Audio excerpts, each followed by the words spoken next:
tomatoes were poisoned. I told you they were stale.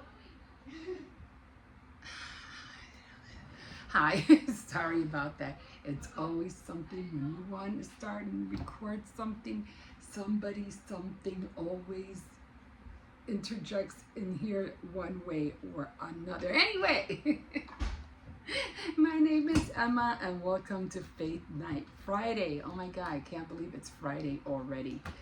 These weeks are just passing by so quick, and the kids are already, thinking about going back to school and, thinking about getting supplies. And one of them is thinking about getting a bike so he can go to school on his bike. So, yeah. And it's just the month of August, mind you. I mean, we still have a lot of summer left, so we just, as a Chicagoan, you try to cherish every moment, especially because we do have the 4 seasons, but you try to stretch that summer out as much as possible. So anyway, let's jump into this, and I believe I am on, because I go through so many books, so I do believe I am on chapter 6. I did 5 the last time I did Faith Night Friday. So we are talking about the covenant box is brought to Jerusalem. So I made sure I circled it because I want to make sure I was in the right place. Okay, and then I have 2 more chapters, and then I have to start reading from the book that I'm taking all this information out of, and then I have to start reading on that. But a lot of reading is involved, but that's okay, because the more you know about the history, the more you're familiar with the things that goes on in the New Testament. So for me, this is really helping me out, because again, I was always in the New Testament and hardly ever in the Old Testament. And I said, you know what? You really need to start reading the Old Testament. I mean, and it just so happens that because of that other book that I'm reading, it's almost like a book and a workbook together. It's making me dive into the Old Testament. And now it's like, perfect. Let me run with it. Let me find out what I can do with it. And let me see what I can learn from it. And so far, a lot of things. I always wondered, when it became to David, when he became king, I was always wondering, how did it happen that he became king? He was such a little kid, or he was a kid when he had that, situation with Goliath. And I mean, kids are the ones that have, rocks and, I don't know, slingshots. I don't know. I mean, usually the bigger men have swords and, whatever other armory they had in that day. But a slingshot, that's more like a kid's thing. So, and then I'm like, all of a sudden, I'm reading down the line when King David did this, and when King David did that, and when King David got married, and all these things that he went through, and how even though he loved the Lord, he as like a human, he made his mistakes too. But I never really learned, how did he become king? How did he end up being king? So I don't remember reading about, oh well, so and so died, and who he called, then his son was made king, or so and so died, and then his son was king. But they never said that about David. So I was like, wait a minute, how did he become king? But now that I'm reading and looking and seeing by chronological circumstances or events, that's how he became king. Very interesting. So, okay, so right now he is king, and we're going to do this. We're going to read a little bit more, because as of now he has already become king.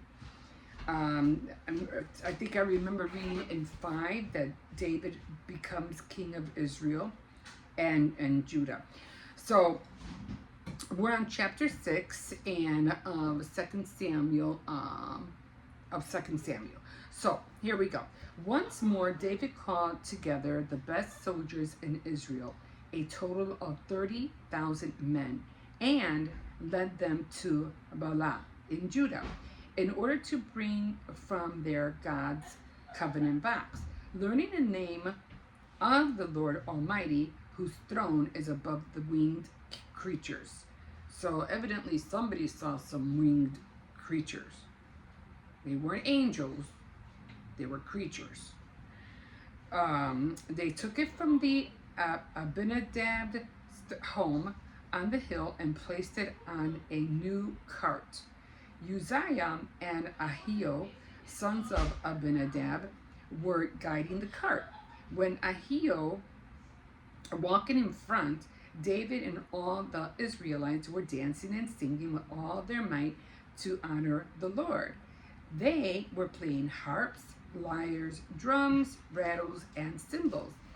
As they came to the threshing place of Nakan, the oxen stumbled, and Uzzah reached out and took hold of the covenant box. At once the Lord became angry with Uzzah and killed him because of his irreverence. Uzzah died there beside the covenant box, and so that place had been called Perez Uzzah ever since. David was furious because the Lord had punished Uzzah in anger. Then David was afraid of the Lord and said, "How can I take the covenant box with me now?" So he decided not to take it with him to Jerusalem. Instead, he turned off the road and took it to the house of Obed-Edom, a native of the city of Gath. It stayed there 3 months, and the Lord blessed Obed-Edom and his family. King David heard that because of the covenant box, the Lord had blessed Obed-Edom's family and all that he had. So he got the covenant box from Obed's house to take it to Jerusalem with a great celebration. After the men carried the covenant box and gone 6 steps, David heard them stop while he offered the Lord a sacrifice of a bull and a fattened calf. David, wearing only a linen cloth around his waist, danced with all his might to honor the Lord. And so he and all the Israelites took the covenant box back up to Jerusalem with shouts of joy and the sound of trumpets. As the box was being brought into the city, Michal, Saul's daughter, which was at one point David's wife. I don't know what happened to that situation. What happened to that relationship, I don't know. I'm like, did they separate? What happened? What? Yeah, I found them. Yeah, they were in the kitchen. Saul's daughter looked out the window and saw King David dancing and jumping around in the sacred dance, and she was disgusted with them. They bought the box and put it in its place in the tent that David has set up for it. Then he offered sacrifices and fellowship's offerings to the Lord. When he had finished offering the sacrifices, he blessed the people in the name of the Lord Almighty and distributed food to them all. He gave each man and woman in Israel a loaf of bread, a piece of roasted meat, and some raisins, and then everyone went home. Afterward, when David went home to greet his family, Michal came out to meet him. The king of Israel made a big name for himself today, she said, like, didn't he? He exposed himself like a fool inside of the servant girls of his officials. David answered, "I was dancing to honor the Lord, who chose me instead of your father and his family to make me the leader of his people Israel," which again was Saul and his descendants, his sons. "And I will go on dancing to honor the Lord, and I will disgrace myself even more You may think I am nothing, but those girls will think highly of me. Michael, Saul's daughter, and I don't know why they said this, I don't know what happened, or if God, punished her for making fun of David or for saying what she did. I don't know.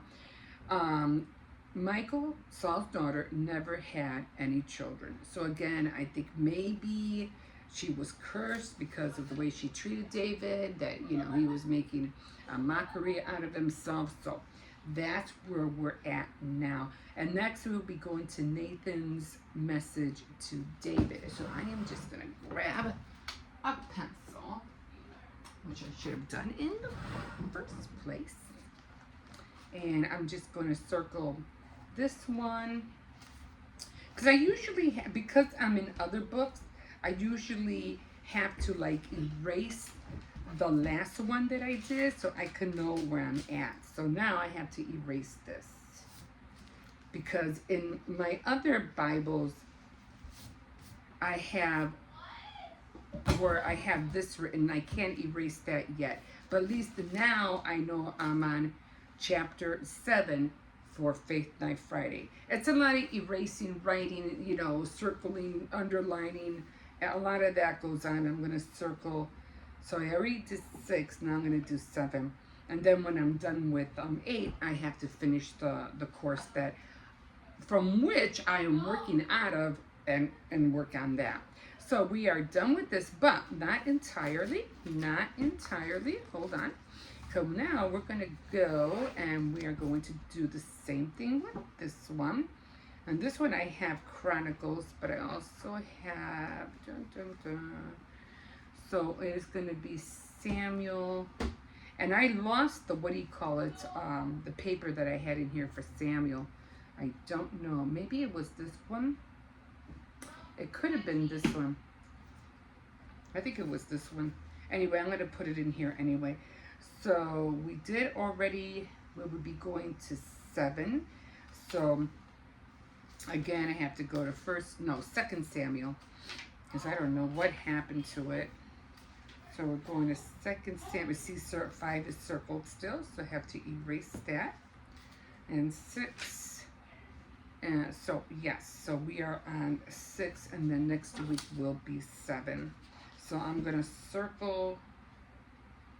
See, because all these are circled already, so I have to circle this one. I'll erase 5, and then I'll know that when I go to 7, I'll erase 6.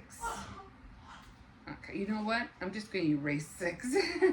but after I read the commentary, then I'll erase 6. Okay, so let's see what the commentary has to say about 2 Samuel, about the covenant box. So, favor. David wanted to honor God. I don't know if it's a favor or fervor. Fervor? I have to look up that word. It's almost like favor, but it's not favor. It sounds like fervor. David wanted to honor God by having the ark in the new capital of the land, Jerusalem. The plan had all the marks of success. 30,000 choice men assisted him, and the people were enthusiastic. I mean, I know that feeling like when you win a medal or a crown or something, you want to take it to somewhere and display it, and yes, it's here, But David had lived among the Philistines so long that he unconsciously adopted their methods and ignored the law of God. Why did he forget to consult God for this guidance he needed? If the ark had been on the shoulders of the Levites, God would not have judged Uzzah, and David would not have been afraid. God's throne does not need man's hand to keep it steady and safe. Faith. David was not one to quit because of mistakes, so he did it again, God's way. David expressed his worship and praise publicly, without shame, and God accepted them Acts 3, 1 and 10 is another example of fervent praise to God. Folly. So we had fear, faith, and folly. Folly, full of joy. David came home to bless his family, only to have Michal ridicule him. Not everybody gets the blessing, and somebody resented when others get blessed. She was unspiritual and unsympathetic, and as a result, she became unfruitful.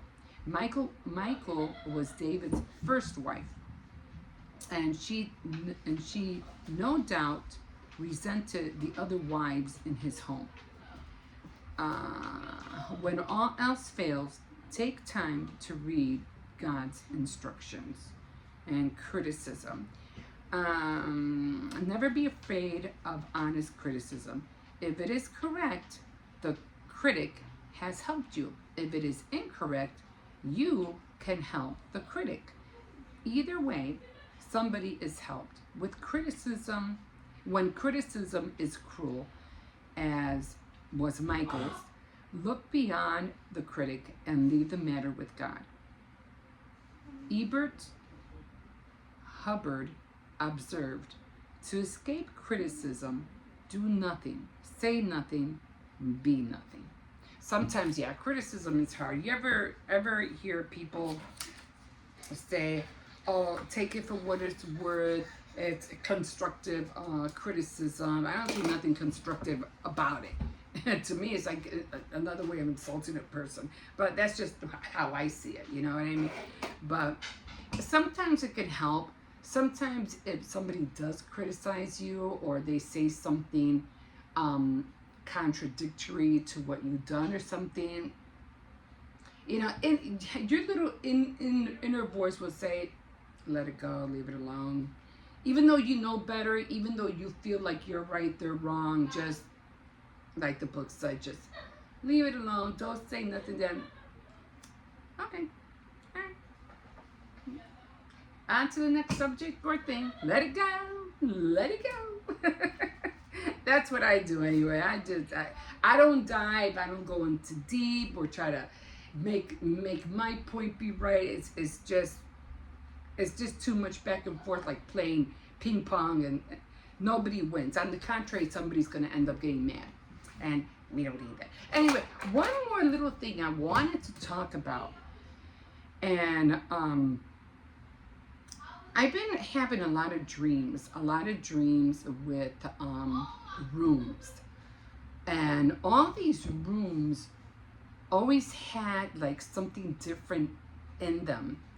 And every time I went to a room of a house, okay, it would be for one thing. Like, I come into a room and I would see, you know, a living room with furniture, and it's all dressed up real nice. You go in, and then I would go into another room straight across, and I would see a whole bunch of men, you know, playing cards, talking,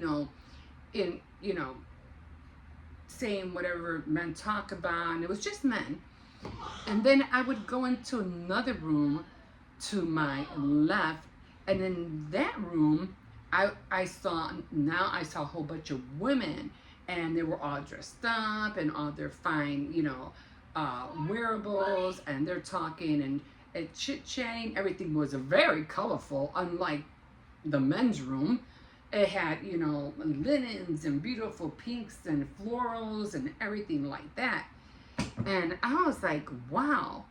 It just surprised me how each room was different, So, and then it's just so funny because I was reading a book and a workbook, and it started describing all these different rooms in your house, like the living room, except for one. I'll tell you what it is: the living room, the bedroom, the dining room, the recreational room, the closet room. Did I say the living room, dining room? It had all these rooms. And they were describing what, what you do there, how you would spend time with the Lord in those rooms, which I found very amazing. Except I don't have a closet where I can, sit myself in like a prayer room. That's usually basically what it is for. So I don't have that. I don't have a recreational room neither. And bottom line, I just don't have a house for all those rooms. But nevertheless, they are rooms. And one room outside from the bathroom, I'm not going to go to that one, but outside the one room they didn't have, and I was very surprised, was the kitchen. And I was like, how come they didn't put the kitchen in there? And that, because that's a room, the kitchen is a room.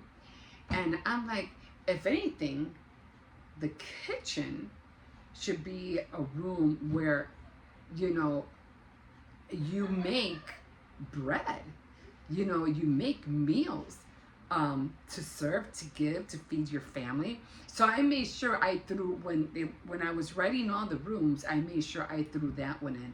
Because I was like, all these other rooms are nice, the den, living, the dining room, the bedroom, the closet, and all that was nice. And did I say the study? And the study room.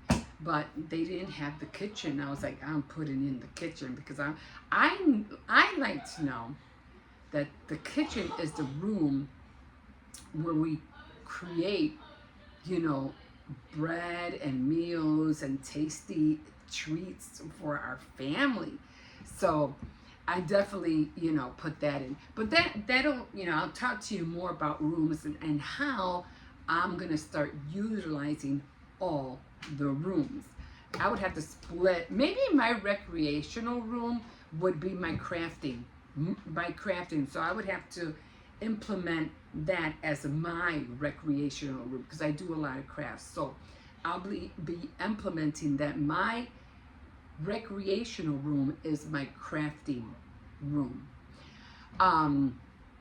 Again, places where I like to create and make things because I really enjoy that. But I'll get more into that, and if you want to see how I develop, you're going to have to give me at least a few weeks to see how I'm going on that. But another thing I wanted to point out was also where you live, your house or your camper or your tent or your RV, which is almost like the same as a camper, right? Or out of your car. Because there's just so many homes. It doesn't have to be a house, all right? And because I've been watching a lot of documentaries up on a lot of things and watching a lot of people using tents because their home is a car or a van. You have van life, and or these people who go camping out like in Alaska, and they have these humongous tents that almost look like a home. Except this one was funny because they had a severe storm and the winds were like literally blowing this poor house tent like almost away, and they had to really hunker it down so it wouldn't blow. Like you ever see one of those houses, bouncy houses float away? And that's what it reminded me. I was like, oh my God, that thing's gonna tumble, into the woods. But nevertheless, it was a home, and they would deflate or inflate beds, sofas. They have cookware, lights, fans. I mean, to me, I love it. I just love it. So, but if you really, really think about it, your home is not wherever you live in, okay? That's not where your home is at. Sure, of course, it's a building. It's a house, yes. But your home is where your heart is at. That's your home. Our bodies are also a home for the Holy Spirit. Our bodies are also a temple. So we have to treat it as such.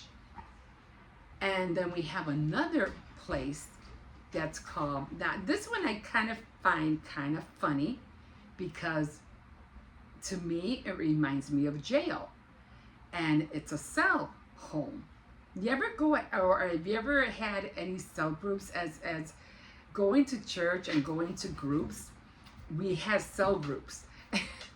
And it always, you're in jail 1, you're in jail 2, you're in jail 3. Because it was a cell, like going to jail was a cell. So I always found that, funny. But we also have a cell home. So again, and your home, wherever you make your home at, whatever building, house, camper, car, tent, whatever it is, that outside exterior is not your home. You are your home.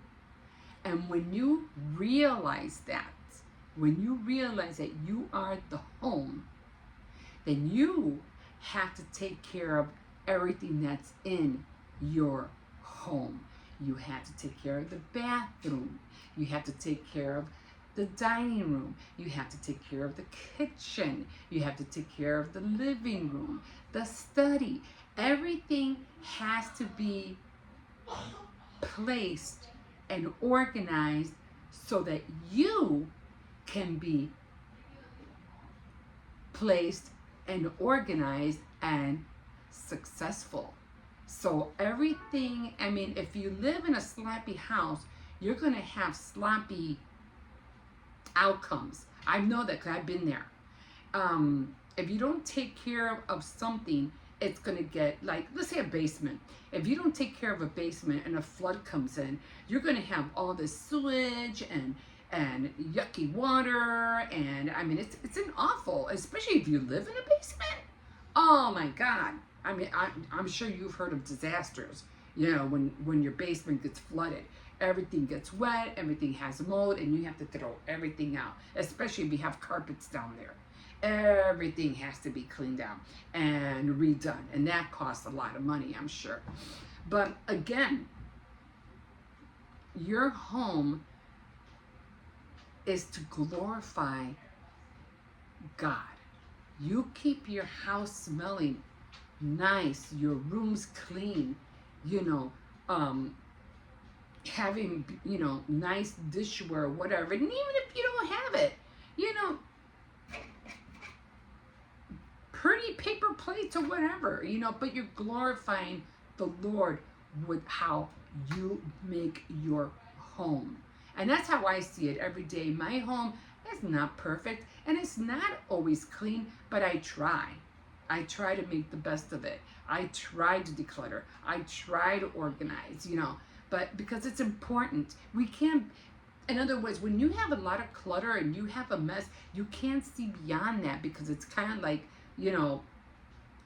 it's kind of like keeping you back to see what's ahead. But when you have, I don't know if you've ever gone through this. Some people can't work or do anything unless their place is totally clean.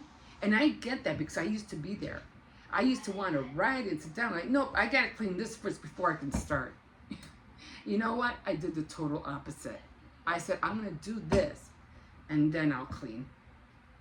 Because then I told myself, no, you're going to do this, but after you're done, you got to clean. And I made it a point because I told him it was something I had to honor my own words. And from that practice, then I started seeing, okay, now I have to get up earlier and fix my little area, whatever, and then I feel comfortable, doing whatever project or reading or writing or whatever. I felt good. I remember I used to watch Project Runway a lot, every season. And there was this one guy who became one of the runner, who became very famous because he won one of the challenges. And when they would show, where the contestants, where they lived, when they'd go visit their places and, oh, this is where I did this, and this is my studio, and this is where I did my sewing. Some places were glamorous, some were okay, but this guy, I think his name was Christian something. He had a very, very tiny apartment. Very tiny. But he had a sewing machine. And he had fabrics. And to him, that's all he needed. I was flabbergasted. I was like, and he created this line of fashion in that little room with that one sewing machine and his fabrics. I tell you, I was amazed. So no matter how small or how large your place is, your heart is where, or your home is where your heart is at. And that's how I see it, guys. So always remember that. Even if you're going through something and your kids, no, wherever your heart is at, your children will be there with you. So don't ever worry. You always bring your family with you, because that's where your heart is at. Your home, your heart is where your home is. I keep trying to, I'm trying to make sure I'm saying that right. Okay, guys, so I don't know how many minutes I have in here, so that's what I'm doing with myself now. I just thought it was important to let you guys know that. And it's not that I'm trying to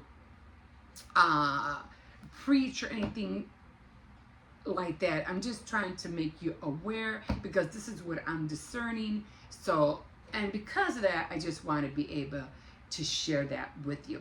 Okay, so like a fish in the sea, so glad you caught me, and we will see you next time on Faith Night Friday. Have a good evening, guys. We'll see you next week.